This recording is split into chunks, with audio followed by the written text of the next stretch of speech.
ابھی وہ مفتی حنیف قریشی صاحب، کیونکہ وہ خود بریلوی مکتب فکر کے ہیں نا، اس لیے بیان کرنے میں کوئی حرج نہیں ہے، انہوں نے بتایا کہ ہمارے ایک بزرگ ہیں جو بہت سادہ ہیں، وہ پتہ نہیں کتنے کروڑوں کے بنگلے میں چٹائی پہ بیٹھتے ہیں سادگی کی وجہ سے.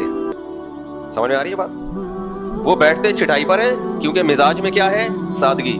بنگلہ کروڑوں کا ہے، بیٹھے ہوئے اس میں کس پہ ہے؟ یہ بالکل ایسا ہی ہے جیسے میں قطر یا ایمریٹس کے بزنس کلاس میں سفر کر رہا ہوں نیچے چٹائی پہ بیٹھ کے، کہ چٹائی پہ بیٹھنا سنت ہے. پبلک تو پھر بولے گی نا بھائی صاحب، مفتی صاحب بس کرو یار. تو ہے کیا کریں. خیر، اس لیے جو یہ خام خواہ کی چیزیں نہیں کرنی چاہیے. نبی صلی اللہ علیہ وسلم کی سیرت کے دو پہلو ہیں، ایک دین اور ایک آپ کی ذاتیات، جو عرب کا کلچر تھا.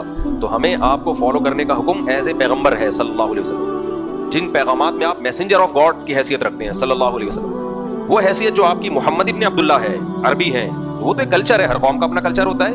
اس میں ہمیں نبی کو فالو کرنے کا حکم نہیں ہے. کوئی کر لے تو ٹھیک ہے، نہیں کرے تو بھی ٹھیک ہے. کیونکہ آپ کو اگر ہمیں فالو کرنے کا حکم ہوتا، آپ کی حیثیت محمد ابن عبداللہ صلی اللہ علیہ وسلم، اس حیثیت سے کہ آپ عربی تھے، تو بھائی پھر تو ہمیں جو کی روٹی کھانی چاہیے، پھر تو ہمیں ازار پہننا چاہیے. نبی کے دور میں تو یہ والا ڈریس نہیں تھا. پھر تو ہمیں گدھے پہ سواری کرنی چاہیے، جہاز نہیں تھے. ہم یہی کہتے ہیں بھائی وہ کام جو نبی نے کیے ہیں وہ کلچر کی بیس پہ کیے ہیں.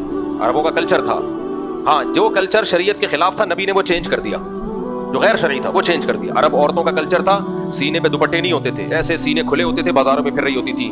یہ کلچر اسلام کے خلاف، اللہ کے خلاف. اسلام نے اس کلچر کو چینج کیا. یدنین علیہن من جلابیبہن، باہر جب نکلو گی بڑی چادر لے کے نکلو گی. تو وہ کلچر میں ہمیں نبی کو فالو کرنے کا حکم نہیں ہے. ان چیزوں میں کوئی کر لے تو اس کی مرضی ہے، لیکن یہ نہیں.